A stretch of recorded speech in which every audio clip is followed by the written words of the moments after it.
चलिए दोस्तों, प्रारंभ करते हैं। यूट्यूब पे भी हम चाह रहे थे कि ये लाइव हो जाता दोनों ही जगह पर यूट्यूब पे पॉसिबल नहीं हो पा रहा है ना। तो हम अभी ऐप पर ही लाइव करते हैं, है ना। तो किन्हीं कारणों की वजह से नहीं हो पाया। मैंने प्रयास भी किया, स्ट्रीम बनाई हुई थी, पर पता नहीं क्यों नहीं जा रहा। एक बार फिर से ट्राई कर लेते हैं, देखो कुछ हो जाए तो। पता नहीं क्या इशू आ गया।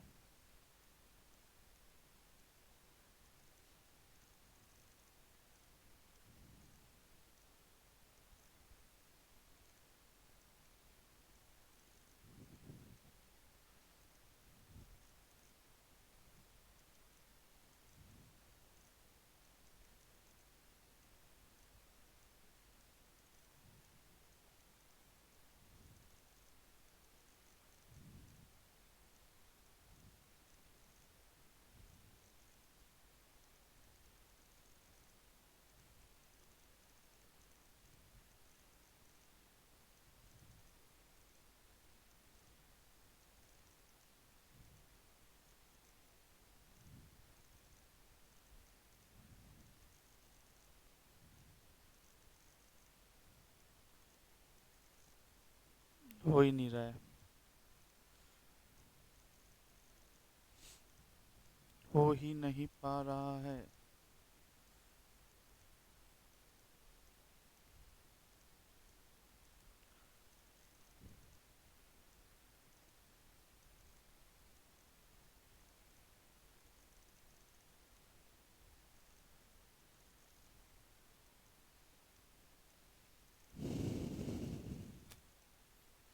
चलिए दोस्तों, प्रारंभ करते हैं। सॉरी, ये यूट्यूब पे नहीं हो पाया। अब अपन है वो इसे प्रारंभ करते हैं सॉल्यूशन को, ठीक है। तो हमारा प्रायोगिक भूगोल में ये पहला टेस्ट है जिसका हम सॉल्यूशन करने जा रहे हैं, ठीक है। और इससे पहले जो कोर्स के दौरान ही मैंने 2 बार टेस्ट है उसको समझाया था बच्चों को। तो ये तीसरा, जैसे प्रायोगिक भूगोल में जो रेगुलर कोर्स ले रहे हैं उनके लिए तीसरा है, और जो टेस्ट सीरीज वगैरह ज्वाइन कर रहे हैं उन बच्चों के लिए पहला कोर्स है। उनको मैं वो 2 वाले भी हैं वो डाल दूंगा।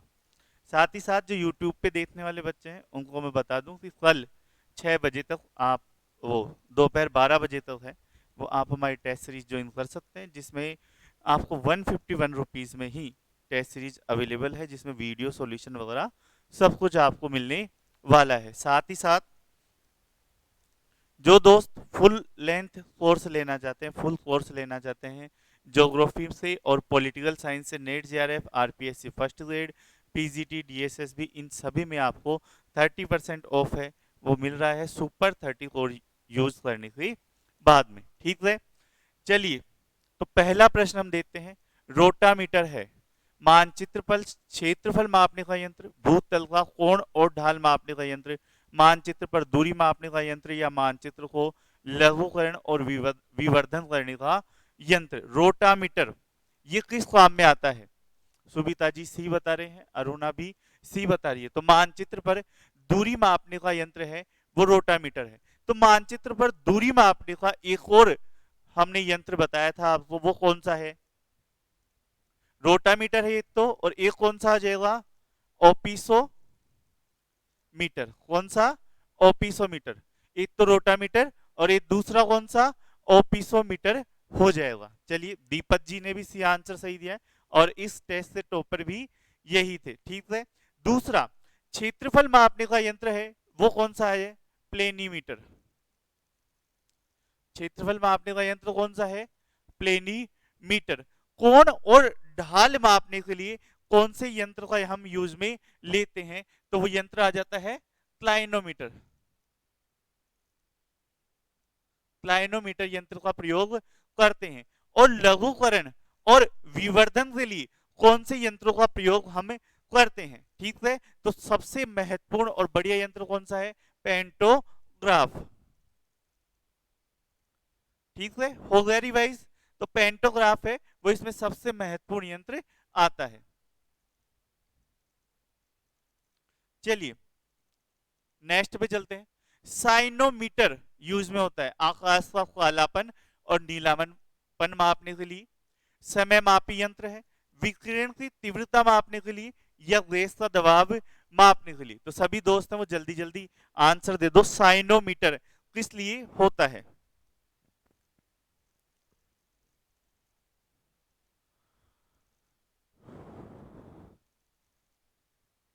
राधा ए बता रहे हैं साइनोमीटर सही है। आकाश का कालापन और नीलापन मापने के लिए साइनोमीटर का प्रयोग किया जाता है। फिर समय मापनी यंत्र है वो कौन सा है आपका? तो वो हो जाएगा क्रोनोमीटर। ये कौन सा है? समय मापनी यंत्र है। विकिरण की तीव्रता का मापन करने के लिए हम किस यंत्र का प्रयोग करते हैं? तो वो हो जाएगा एक्टिनोमीटर का। और फिर आपके पास आ जाता है गैस का दबाव मापने के लिए हम कौन से प्रयोग मीटर का प्रयोग करते हैं? यंत्र का मैनोमीटर का प्रयोग करते हैं। तो इस तरह से आपके पास ये चारों ऑप्शन हो जाएंगे। ठीक है, चलिए नेक्स्ट क्वेश्चन पे चले। बैरोमीटर है, किस फॉर्म में आता है बैरोमीटर? बैरोमीटर है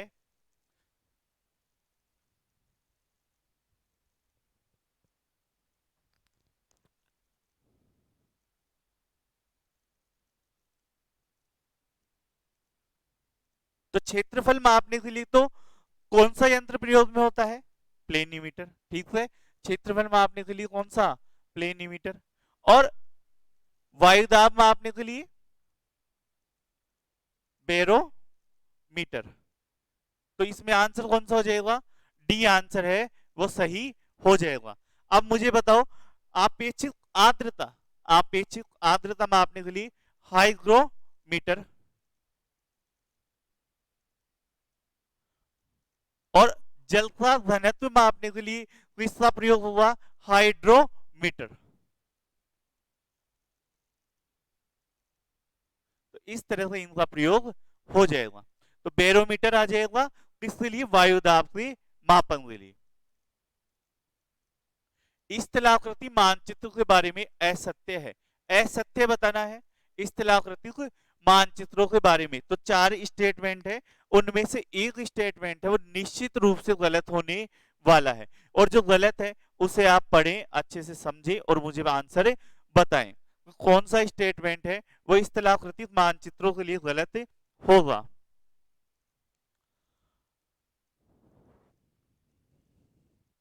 सी।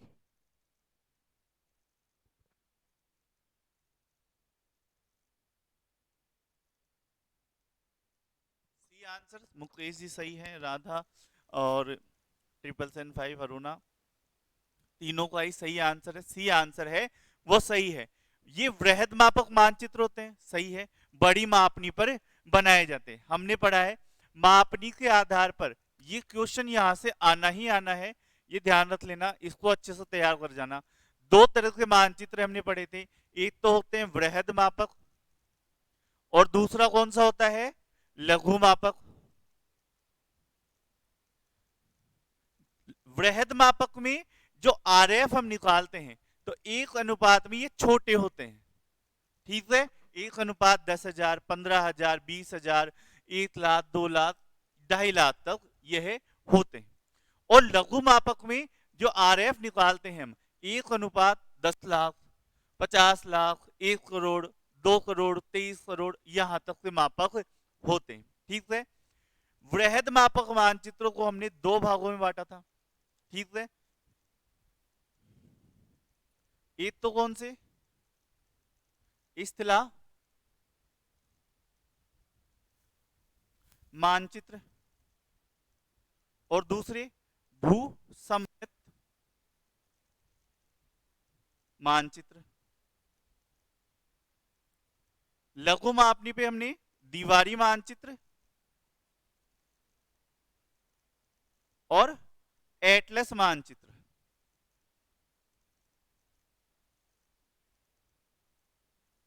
इन चार प्रकारों में हमने इसे बांटा था। एक क्वेश्चन यहां से एक और आता है मानचित्र मापनी के आधार पर अरेंज करने में। तो सबसे बड़ी मापनी किसमें होती है? भूसम्मत में। स्थलाकृति में उससे छोटी, फिर दीवारी मानचित्र में उससे छोटी, और सबसे छोटी एटलस मानचित्र में होती है, जिसमें आप A4 साइज के पेज में पूरी पृथ्वी का मानचित्र बना लेते हैं। ठीक है, अब इसमें सही आंसर कौन सा है? 1 इंच बराबर 4 मील, जो ब्रिटिश प्रणाली है ना। मीट्रिक प्रणाली में तो ये सही है, 1 इंच बराबर 4 मील से बड़ी मापनी पर बने होते हैं। 1 इंच बराबर कितना होता है?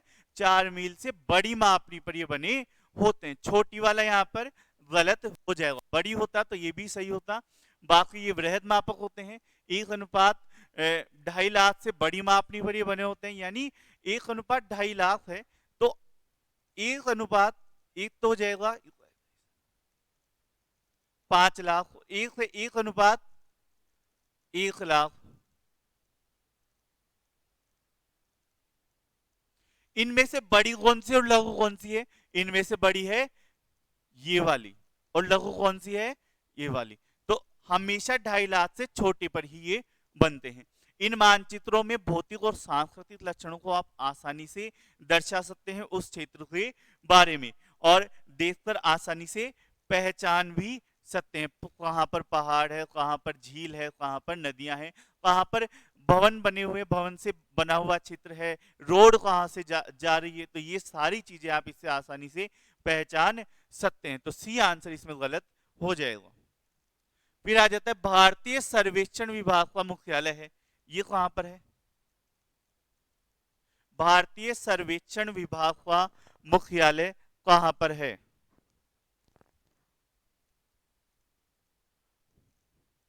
Good evening Raghavendra. तो भारतीय सर्वेक्षण विभाग का मुख्यालय कहां पर है?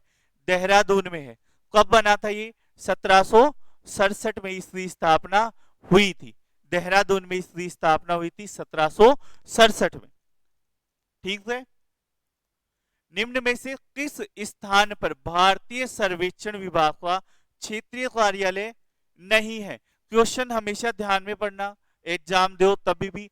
नहीं है इसे आपको अंडरलाइन कर लेना है या इसे नोट कर लेना है। नहीं है जब भी हो तो जो आपका गलत होगा वही आपका सही आंसर रहने वाला है। मनीषा डी बता रहे हैं सही है। राघवेंद्र क्या बता रहे हैं? राघवेंद्र भी डी बता रहे हैं। भाटी जी सी बता रहे हैं। चलिए, तो इसमें सही आंसर कौन सा हो जाएगा? पटना। तो भारतीय सर्वेक्षण विभाग का मुख्यालय कहां पे? देहरादून उत्तराखंड में है। उसके अलावा उसका पश्चिम बंगाल में कोलकाता में क्षेत्रीय कार्यालय है, बेंगलोर कर्नाटक में क्षेत्रीय कार्यालय है, और माउंट आबू राजस्थान में भी इसका क्षेत्रीय कार्यालय स्थापित है। तो 3 क्षेत्रीय कार्यालय और एक कौन सा है? प्रमुख कार्यालय जो कहां पर है? देहरादून में स्थापित है। इस स्थलाकृतित मानचित्र 46 एक की मापनी होती है। अच्छे से बताया हुआ है, समझाया हुआ है, कौन बताएगा?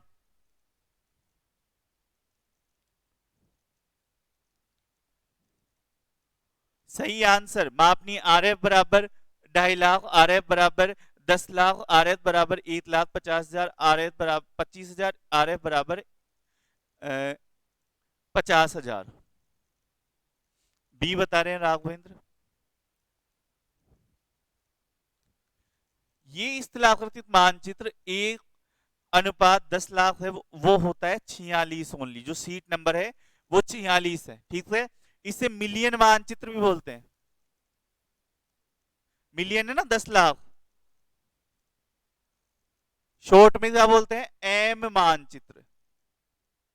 एम मानचित्र के नाम से भी इसे जाना जाता है। और इसमें जो समोच्च रेखाओं के बीच की जो दूरी है वो कितनी होती है?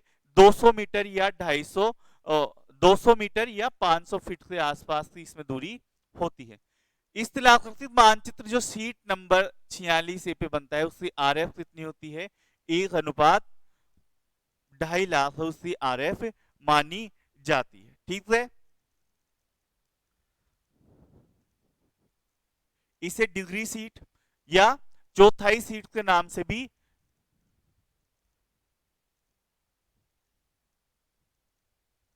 या चौथाई इंच सीट के नाम से भी जाना जाता है। ये भी आपको ध्यान में इसमें रखना है, ठीक है। चलिए नेक्स्ट चलते हैं। 46a/10 स्थलाकृति शीट में समोच्च रेखाओं के मध्य अंतराल होता है। अब इसमें जो समोच्च रेखाओं के मध्य दूरी है, समोच्च रेखाएं क्या होती है? दो ऊंचाई बराबर ऊंचाई वाले स्थानों को मिलाने वाली रेखाएं समोच्च रेखाएं होती हैं। पर हम मानचित्र में अगर सभी अंतरालों पर समोच्च रेखाएं खींचने लग जाएं कि 901 भी दर्शाएंगे, 902 भी दर्शाएंगे, 903 भी दर्शाएंगे, तो फिर वो मानचित्र ब्लैक ही दिखेगा, रेखाओं से घिरा हुआ ही दिखेगा।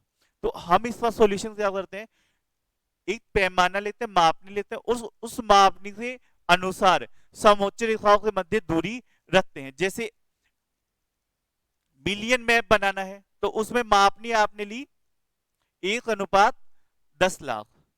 तो उस मानचित्र में पहली समोच्च रेखाएं अगर कौन सी है, 900 है, तो दूसरी समोच्च रेखा कौन सी आएगी, 1000 वाली ही हम दर्शाएंगे।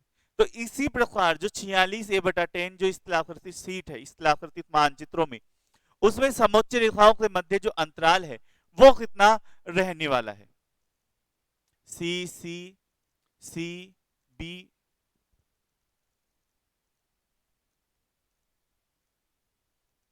चलिए देखते हैं कितना रहने वाला है। तो इसमें कितना रहने वाला है, बी आंसर सही है। 20 मीटर का अंतराल है वो इसमें पाया जाता है। 100 मीटर वाला है तो वो तो आपको किसमें पाया जाता है, ये विशेष मानचित्र दूसरा होगा। ये कौन सा मानचित्र होता है, ये होता है इंच शीट वाला मानचित्र इसे कहते हैं। दिल्ली का धरातल प्रपत्र है 43 वाला। कितने नंबर सीट पर दिल्ली का धरातलीय प्रपत्र बनाया जाता है, 43 नंबर, 47 नंबर, 46 नंबर या 47 नंबर पर?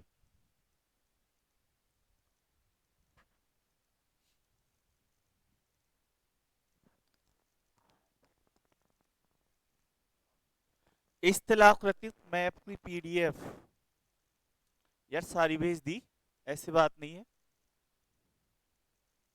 चलिए देख लूंगा फिर भी मैं स्थलाकृतिक मैप वाली, है ना। कितना आंसर बता रहे हैं सभी, ए ए ए नहीं भेजी, चलिए भेज दूंगा अभी शाम को, रेडी है ये तो मुझे पता है। तो इसमें सही आंसर कौन सा आ जाएगा, 43 नंबर दिल्ली हो जाएगा। तो फिर 57 नंबर कौन सा हो जाएगा, 57 नंबर बता रहे हो क्या, चेन्नई हो जाएगा।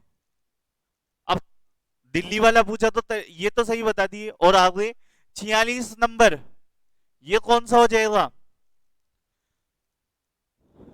ये तो पूछने का सबसे ज्यादा चांस है। 46 नंबर राजस्थान, सही आंसर दे रहे हैं राजस्थान। और 47 नंबर में कौन सा हो जाएगा, 46 नंबर राजस्थान, 47 नंबर में आ जाएगा आपका मुंबई। तो इस तरह से ये प्रमुख जो नगर है चार और यह शहर है, इनके बारे में ध्यान रखना है। यूपी नहीं, मुंबई इसमें आएगा, 47 नंबर में कौन सा आ जाएगा, मुंबई। चलिए भारत का आयात दर्शाया जाता है, भारत का जो आयात है वो किससे दर्शाया जाता है, इसमें आपको बताना है। ए साधारण रेखीय आरेख द्वारा, बहुरेखीय आरेख द्वारा, मिश्रित आरेख द्वारा या आर्गोग्राफ द्वारा। अगर भारत आयात कर रहा है कोई चीज तो उस आयात को आप कौन से आरेख द्वारा दर्शाते हैं, तो वो आरेख कौन सा होता है, साधारण रेखीय आरेख। कैसे बनता है, बस सीधा सीधा एक ही रेखा द्वारा आरेख बनेगा, ठीक है। एक ही रेखा है यानी एक ही चीज इसमें दर्शाई जाएगी। तो साधारण रेखीय आरेख किससे दर्शाया जाता है, आयात को दर्शाता है, ठीक है। अब आयात और निर्यात दोनों आ गए, तब क्या करोगे, आयात दर्शाता है साधारण द्वारा, आयात और निर्यात साधारण रेखीय, बहुरेखीय, मिश्रित या आर्गोग्राफ, बी डी। तो इसमें कौन कौन सा हो जाएगा, बी आंसर इसमें सही हो जाएगा। किससे दर्शाएंगे, बहुरेखीय आरेख, जिसमें दो या दो से ज्यादा आप आंकड़े दर्शाते हैं, यानी इधर आ जाएगा आयात, इधर आ जाएगा निर्यात, और इस तरह से आपके दो लाइनें हैं वो इसमें बना सकते हो, ठीक है। या फिर इधर ही आप आयात या निर्यात ऐसे कर लो, है ना। इसे बोल दो आयात वाली लाइन और इसे बोल दो निर्यात वाली लाइन। तो इसी एक ग्राफ में तब दो या दो से ज्यादा चीजें दर्शाओ तो उसमें आ जाता है, ठीक है। चलिए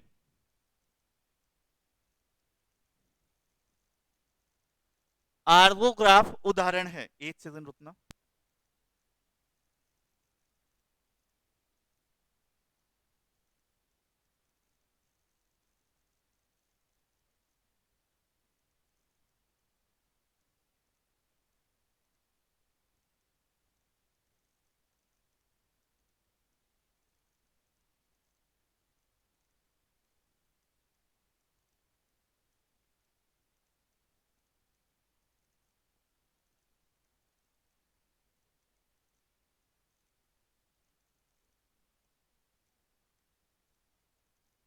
इसमें बताओ क्या रहने वाला है। आर्गोग्राफ उदाहरण है 12 नंबर में, बी बता रहे हैं, सी बता रहे हैं, राधा सी, सी सही है। तो इसमें जो सही आंसर है वो कौन सा हो जाएगा, सी, दोनों का, जिसमें आरेख और आलेख दोनों ही उसमें आते हैं, यानी ग्राफ भी आता है और दंड वाला भी आते हैं। आरेख और आलेख इसमें दोनों का ही मिश्रण पाया जाता है। जैसे कैसे आ जाएगा, ये क्षेत्र हो जाएगा, ये ग्राफ हो गया, इधर तापमान दर्शा देंगे हम, इधर वर्षा दर्शा देंगे, है ना, औसत मासिक तापमान और औसत मासिक वर्षा। नीचे आप वर्ष के महीने 12 महीने आप इसमें नोट कर सकते हैं, ठीक है। जैसे जनवरी, फरवरी, मार्च, अप्रैल, मई, जून, जुलाई, अगस्त, सितंबर, अक्टूबर, नवंबर और दिसंबर, ठीक है। फिर उसके बाद में यह क्या करते हैं कि जनवरी महीने में तापमान कितना रहा, है ना, उस तरह से आप लाइनें बनाते हैं। जून में जैसे सबसे ज्यादा रहा, इस तरह से आप लाइनें बनाते हैं और इन पे फिर ग्राफ है वो बनाते हैं। तो ये तो आ गया कौन सा, इधर। नीचे इसमें क्या होता है, इसमें फसलों के वर्धन काल के बारे में भी बताया जाता है, वर्धन काल के बारे में भी बताया जाता है। जैसे यहां पे मैंने टिक करा फरवरी में, फरवरी से मार्च, तो इसमें कौन सा, जैसे अभी मौसम चल रहा है तरबूज, वाटरमेलन जिसे बोलते हैं। तो फरवरी में मैंने बोया और मार्च में मैंने प्राप्त कर लिया। यहां से मैं बनाता हूं अक्टूबर में, दूसरे कलर से बना देता हूं, यहां से मैं बनाता हूं अक्टूबर से, और यहां पर उसे मार्च में उसे समाप्त करता हूं, इसे मैं बोल देता हूं गेहूं। तो मैंने उपजाया कब, अक्टूबर में, और प्राप्त कब किया, मार्च में। तो ये फसलों के वर्धन काल के बारे में भी बताता है, और इसमें आप आसानी से प्राप्त जान सकते हैं कौन सी फसल के जब आप उसे बोते हैं, है ना, तब आपके पास कितना टेम्परेचर होना चाहिए, कितनी वर्षा होनी चाहिए, या कितना था, या जिसे प्राप्त करते हैं तो कितना रहता है, उससे पूरा जो काल है वो भी आप जान सकते हैं। चलिए नेक्स्ट आ जाते हैं। किसी क्षेत्र की फसलों के क्षेत्रफल एवं वर्धन काल का संबंध प्रदर्शित होता है। तो ये तो बता दोगे सारे, सही सही बताओगे ना, जल्दी से बताओ।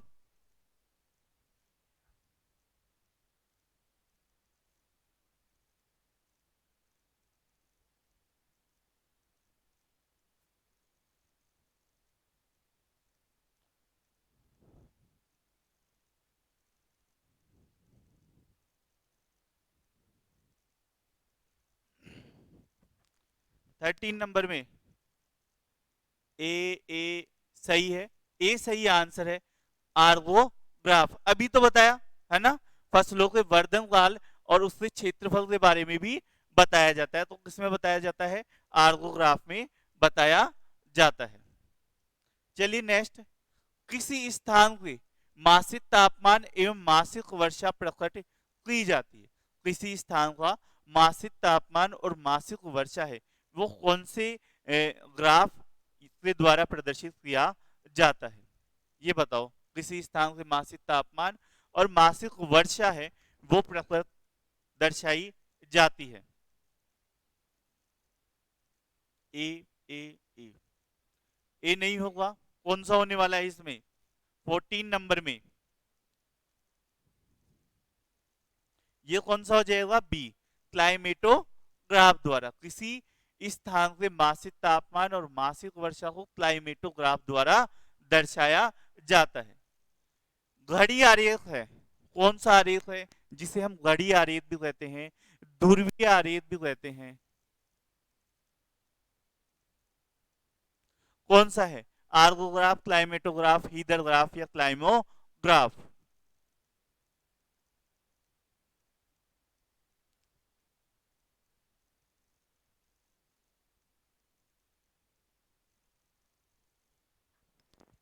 तो इसमें से आ जाएगा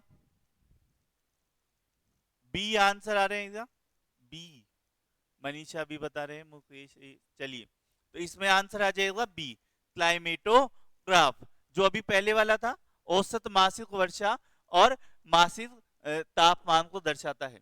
अब ये कैसे बनता है? ये कोई क्षेत्र है, उस क्षेत्र से ऐसे आप क्या है वृत्ताकार रूप में रेखाएं बनाते हैं।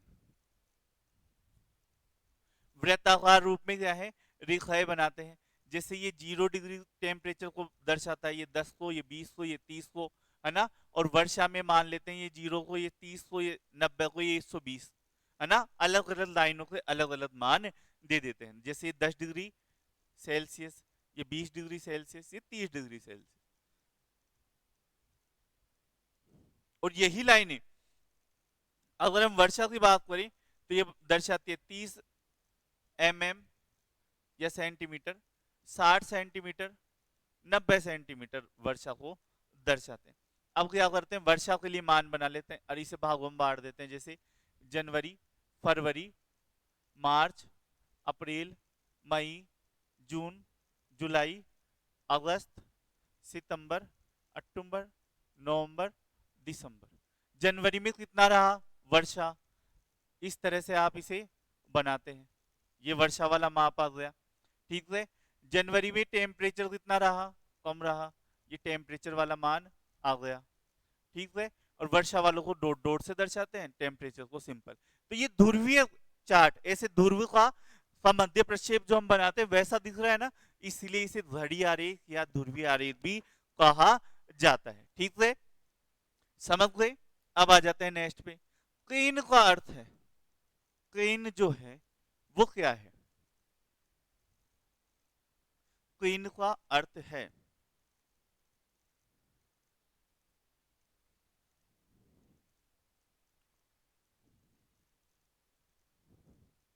B B B.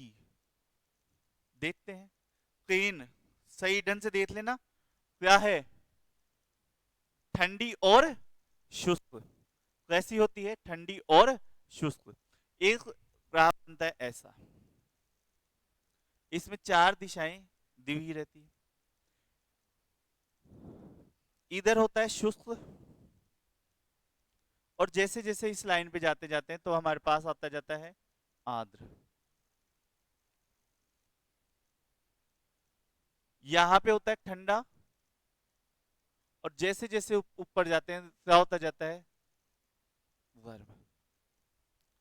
तो इसमें क्रेन कहां पे पाया जाता है? यहां पर, सॉरी, यहां पर पाया जाता है क्रेन। रो कहां पे पाया जाता है? ये मुर डबल जी मुगली, है ना। और स्कॉर्चियन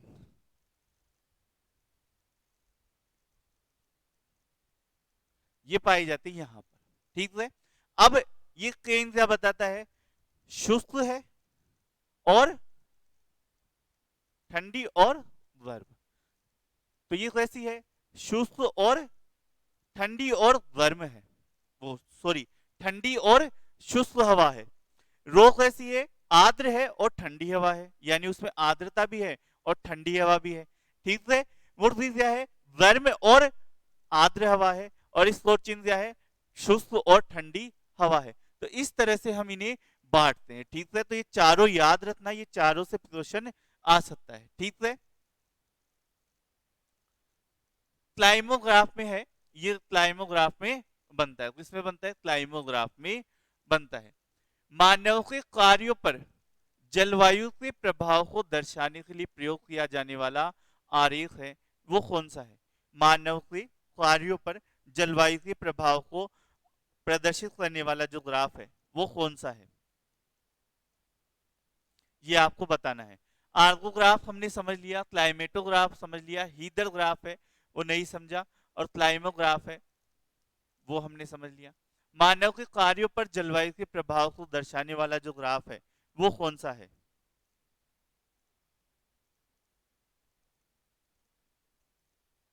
सी।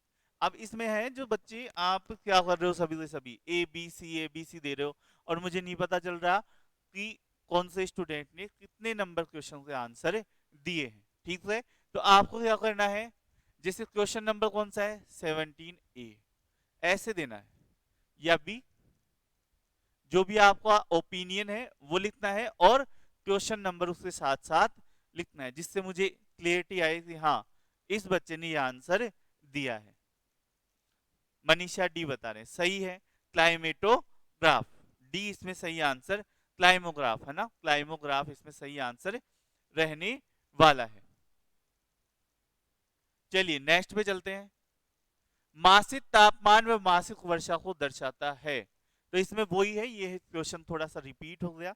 रिपीट इसलिए हो गया क्योंकि उसमें औसत मासिक बल्ब आर्द्रता तापमान वो दर्शाना था, है ना, तो वो नहीं आया। तो इसमें कौन सा आ जाएगा, क्लाइमेटोग्राफ। कौन सा आ जाएगा, क्लाइमेटोग्राफ।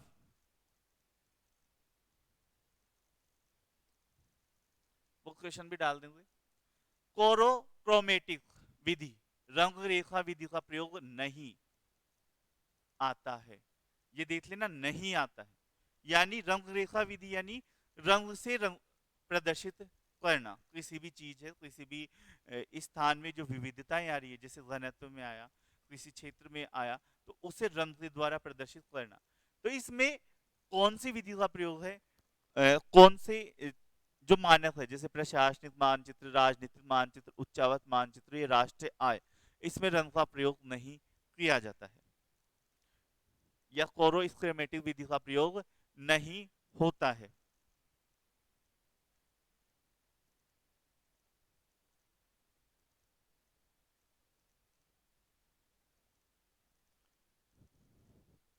डी सही है, राष्ट्रीय आय में नहीं होता है। तो फिर राष्ट्रीय आय में किस विधि का प्रयोग होता है, ये तो मैं लिख देता हूं, आप ये बताओ, राष्ट्रीय आय में कौन सी विधि का प्रयोग होता है फिर।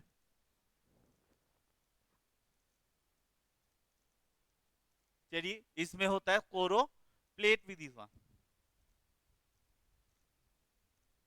ठीक है, कोरो प्लेट विधि का प्रयोग इसमें होता है। ठीक है, चलिए, वितरण मानचित्र की कौन सी विधि में तत्व या वस्तु को प्रदर्शित करने के लिए प्रतीकों का प्रयोग किया जाता है। ये सारे पढ़ लेंगे, है ना, एक साथ पढ़ने जो उतनी option why option, question Y question हमने ऐसे ही बना रखे हैं, तो सबका नंबर आ जाएगा। कोरोप्लेट सही है मनीषा, सी कोरोस्क्रेमेटिक विधि।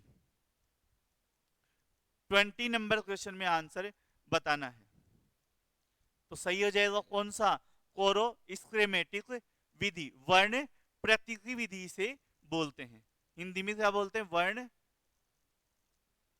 आपको इंग्लिश वाले नाम तो याद करने ही करने हैं, क्योंकि हो सकता है वहां पे आपको ऐसे ही मिल जाए जैसा हमने लिख रखा है ना अंग्रेजी वाला नाम, कोरोस्क्रेमेटिक विधि। हिंदी फिर अंग्रेजी में देखोगे तो वहां पे ये थोड़ी भी मिलेगा वर्ण प्रतीकी, वहां पे यही नाम अंग्रेजी में लिखा हुआ मिल जाएगा।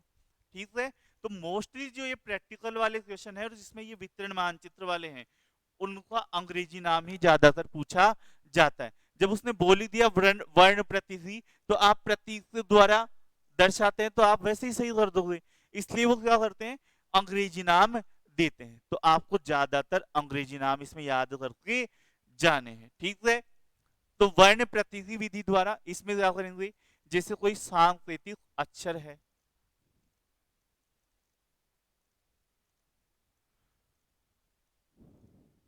वर्ण प्रतीक है, ज्यामितीय प्रतीक है। जैसे वर्ण प्रतीक यानी जैसे राइस के लिए आर दर्शा दिया, है ना, ज्यामितीय त्रिभुज दर्शा दिया, यानी यहाँ पे सोना मिलता है।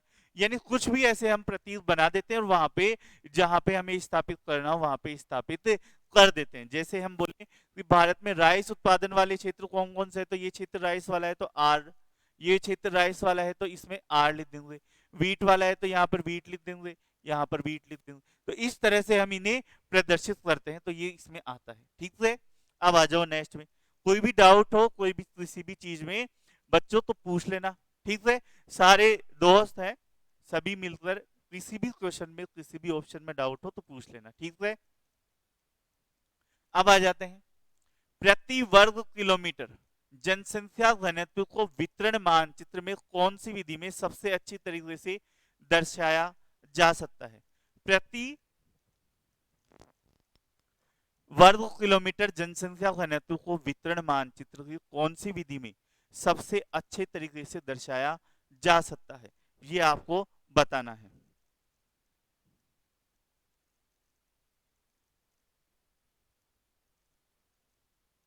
मनीषा बी बता रहे हैं 21 में, बी। माजिद खान जी बी बता रहे हैं, तो इसमें कौन सा आ जाएगा, बी आंसर है वो सही रहने वाला है। कोरोप्लेट विधि में आप क्या करते हैं, जनसंख्या वितरण हो गया, राष्ट्रीय आय हो गया, इसमें राजनीतिक सीमाएं दर्शाते हैं आप, इसमें क्या करते हैं, राजनीतिक सीमाएं बनाते हैं और उन सीमाओं के माध्यम से आप जो जो चीजें हैं उनको दर्शाने का प्रयास करते हैं, है ना। एक सीमा, प्राकृतिक सीमा नहीं, राजनीतिक सीमाओं में बांटते हैं किसी भी मानचित्र को, और उसके द्वारा फिर उसमें जो भी आपका वितरण है वो उसमें दर्शाने का प्रयास आप करते हैं। फिर ये सूची दी गई है और इसका आंसर आपको बताना है। इसमें है सम्मान रेखाएं, जैसे समताप रेखा, आइसोबात, आइसोनिफ और कंटूर, दूर नहीं है कंटूर, है ना। समुद्र के अंदर समान गहराई वाले स्थान को दर्शाने वाली, समान तापमान, समोच्च रेखाएं और सममेघ रेखाएं। तो इसमें सही आंसर कौन सा होने वाला है, 22 में सी। सभी दोस्त हैं वो अच्छे से पढ़ ले और फिर आंसर दे।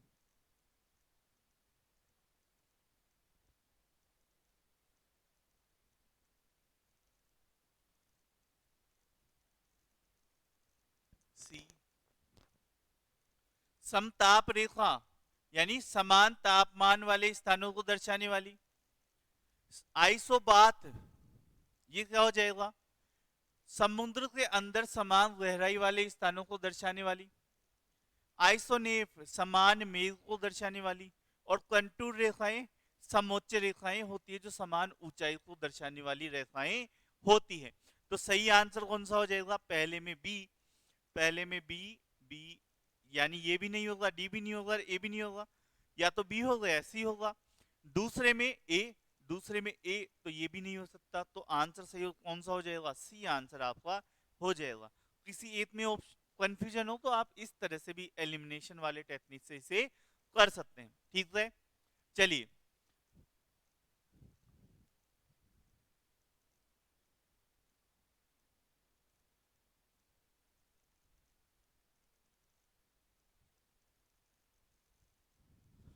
आइसो बार क्या होता है ये बताओ, यहां पे थोड़ी आ गया आइसो बार, ये क्या होता है आइसो बार, जल्दी से बताओ मुझे आइसो बार क्या होता है। समदाब रेखा, कौन सी रेखा, समदाब, समान दाब वाले को मिलाने वाली। आइसोथर्म,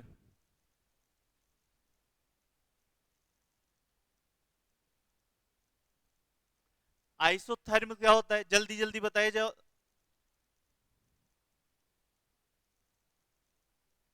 समताप रेखाएं, सही है। आइसोथर्म यानी समताप रेखाएं, ठीक है। और कौन सी रेखाएं आ जाएगी? आइसोक्रोन,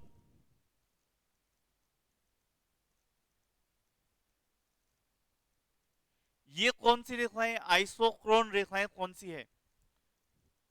समकाल रेखाएं, समान समय को दर्शाने वाली समकाल रेखाएं। तो ये देशांतरों के हिसाब से चलेगी या अक्षांशों के? देशांतरों के हिसाब से चलने वाली है। आइसोहेलाइन, ये क्या होता है?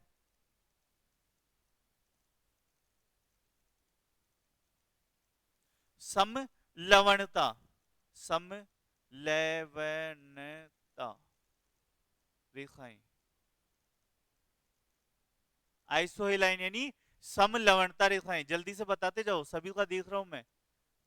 सही है राधा मनीषा, समलवण रेखाएं। आइसो वाइट, ये क्या होती है?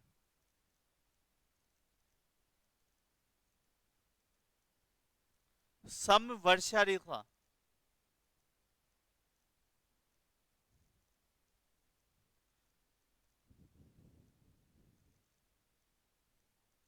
चलिए, समवर्षा रेखा और सारी आई हुई। आइसोसिस्मेल, ये भी बता दो ये कौन सी होती है?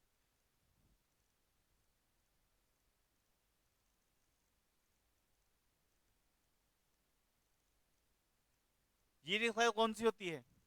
सम भूकंप रेखाएं, है ना? इन्हें भी अच्छे से याद कर लेना। समभूकंप रेखाएं, अर्थक्वेक वाली, सही है। तो हो गया ये लाइनें, है ना? चलिए आगे। नगरीय और ग्रामीण जनसंख्या का वितरण दर्शाया जाता है, कौन सी विधि द्वारा दर्शाया जाता है? और इसे अच्छे से याद कर लेना, नेक्स्ट जो टेस्ट होगा इससे कम से कम 3 क्वेश्चन मैं उसमें देने वाला हूं। ए बता रहे हैं बिंदु विधि, डॉट मेथड, है ना? बिंदु विधि इसमें सही आंसर है। जब हम नगरीय ग्रामीण जनसंख्या की बात करते हैं तो उसे बिंदु द्वारा दर्शाते हैं, और जब नगरीय जनसंख्या की बात करते हैं तो उसे वृत्त या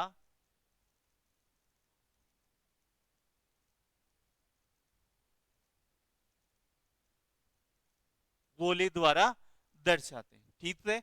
जितना बड़ा वृत्त होगा उतना बड़ी नगरीय जनसंख्या होगी, और जितना बड़ा गोला होगा उतनी बड़ी नगरीय जनसंख्या होगी। दोनों में क्या अंतर है? ये तो है द्विवीम, यानी दो ही मानक दर्शाता है। ये कैसा होता है? त्रिविमीय। दोनों अलग अलग विधियां हैं, इनसे मैं क्वेश्चन दूंगा, है ना? और ये कौन सा है? ये डॉट होती है, बिंदु, यानी नगर को तो हम समान मानते हैं ना, वैसा वाला, ठीक है। चलिए नेक्स्ट। मौसम मानचित्र विभाग का मुख्यालय कहां पर है? मौसम मानचित्र विभाग का मुख्यालय कहां पर है? जल्दी से बताओ। सी माउंट आबू, ए नई दिल्ली। तो इसका सही आंसर कौन सा होने वाला है? नई दिल्ली। मौसम मानचित्र विभाग का मुख्यालय कहां पर है? नई दिल्ली। इसकी स्थापना कब हुई थी? 1864 में। और जब इसकी स्थापना हुई थी तो ये कहां पर हुई थी? शिमला में हुई थी। वहां पर? शिमला में। चलिए नेक्स्ट क्वेश्चन चले। भारत में मौसम मानचित्र कौन से प्रक्षेप पर बनाया जाता है? भारत में मौसम मानचित्र कौन से प्रक्षेप पर बनाया जाता है?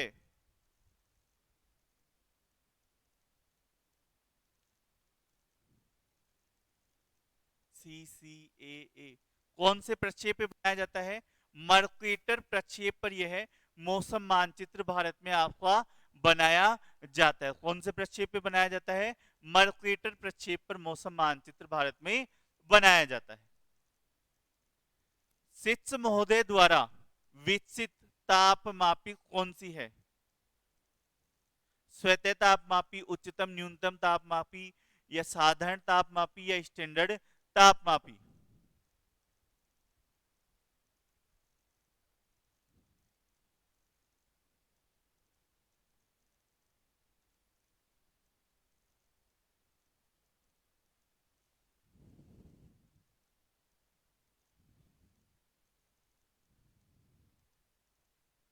मनीषा बी बता रहे हैं, माजिद बी बता रहे हैं, ठीक है। उच्चतम एवं निम्नतम तापमापी है वो सिट्स महोदय द्वारा विकसित की गई थी।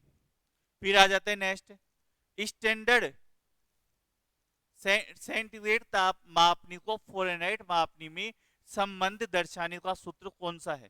ठीक है, जल्दी से बता दो इसे भी। सेंटीग्रेड मापनी को फ़ारेनहाइट मापनी में संबंध दर्शाने का जो फॉर्मूला है, जो सूत्र है, वो कौन सा रहने वाला है? कौन सा रहेगा? सी ऑप्शन आपका सही रहेगा। सी बटा 5 बराबर एफ माइनस 32/9। ठीक है, तो ये फॉर्मूला रहने वाला है। ठीक, इसे सोल्व करेंगे, इस क्वेश्चन करवाऊं सोल्व? चलिए एक क्वेश्चन सोल्व करवा देते हैं। अगर आपका सेंटीग्रेड में जो तापमान है वो अगर आपका 10 डिग्री है, तो फ़ारेनहाइट में तापमान है वो कितना रहने वाला है?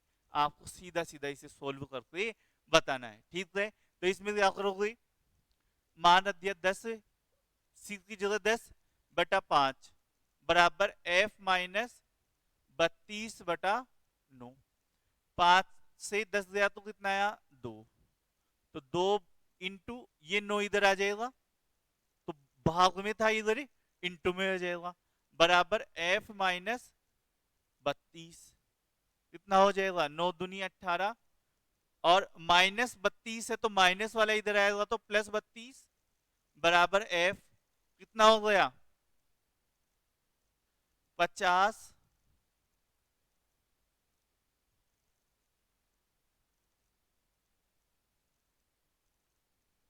डिग्री फ़ारेनहाइट है वो इसमें चेंज हो गया। तो आंसर कितना आ जाएगा? 50। चलिए आ गया समझ में? क्या बात है, सही बताया सभी ने। तो 50 इसमें आंसर आ जाएगा।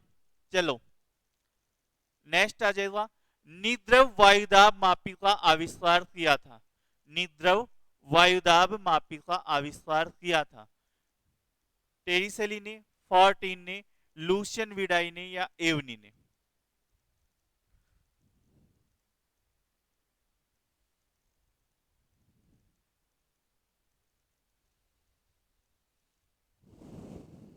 जल्दी बता दो। तो इसमें आंसर कौन सा हो जाएगा?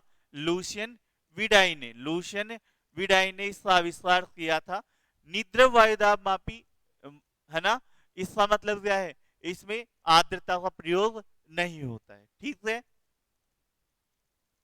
मौसम मानचित्र का प्रकाशन किया जाता है।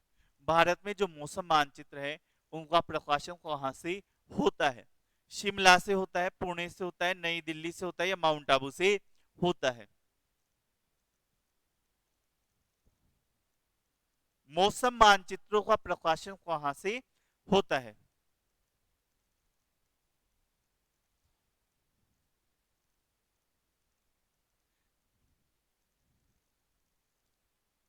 बी आंसर आ रहा है। चलिए, तो बी आंसर है इसमें सही रहने वाला है। पुणे से हमारे मौसम मानचित्रों का प्रकाशन होता है। ठीक है, प्रक्षेप के बारे में सत्य नहीं है।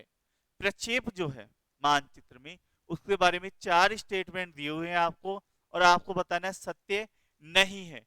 यह पृथ्वी के त्रिविम स्वरूप का द्विविमीय निरूपण है। यह अक्षांश एवं देशांतर रेखाओं के जाल को कहते हैं। इसमें ग्लोब के गुण विद्यमान होते हैं। इसमें अक्षांश रेखाएं लंबवत होते हैं। तो सही आंसर है वो कौन सा होने वाला है इसमें? डी आंसर 30 राधा, मनीषा, मजीद डी आंसर इसमें बता रहे हैं। तो सही आंसर कौन सा रहने वाला है? डी आंसर इसमें सही रहने वाला है। अक्षांश पृथ्वी क्या है? त्रिविमीय है ना, इसमें लंबाई चौड़ाई ऊंचाई सारी मिलती है।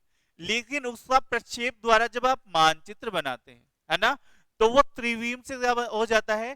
द्विविमीय ही हो जाता है। उसमें लंबाई और चौड़ाई ही दर्शाई जाती, तभी तो थोड़ी बहुत कमी पाई जाती है। और आज तक विश्व में ऐसा कोई सा भी मानचित्र नहीं बना, मापनी के आधार पर लगभग 200 से ज्यादा मानचित्र बन चुके हैं।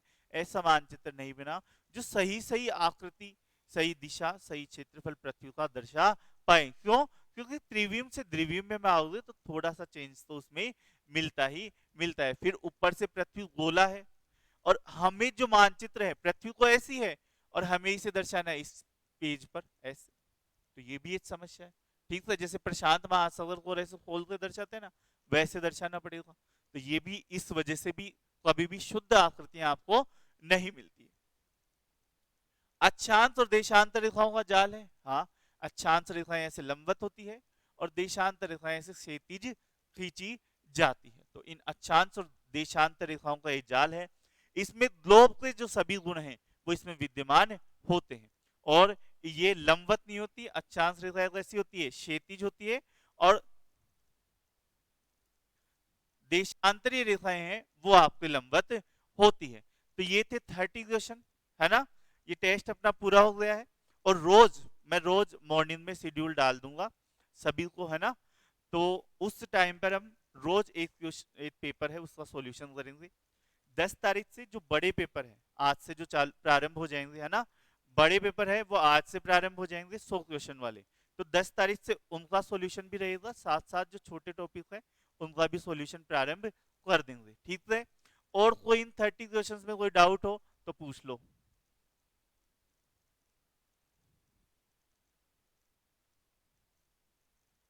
नो सर, मनीषा बोल रहे हैं। चलिए,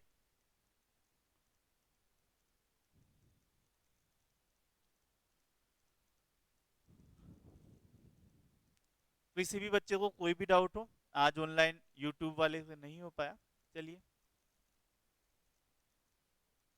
थोड़ा सा टेक्निकल इशू। तो मिलते हैं फिर कल नए टेस्ट पेपर के साथ, जिसका नाम और मैं कौन सा टेस्ट पेपर कितने बजे रहने वाला है ये मैं आपको मॉर्निंग में ही बता दूंगा। ठीक है, इसको मैं अपलोड कर दूंगा। ठीक है, अभी नाइट वाली क्लास है वो 8:30 बजे होगी, है ना। तो 8:30 बजे नाइट वाली क्लास रहेगी, उसमें भारत की जो वनस्पतियां हैं उनका हम अध्ययन करेंगे। वन वनस्पतियां। ठीक है, चलिए दोस्तों, तो मिलते हैं फिर। धन्यवाद।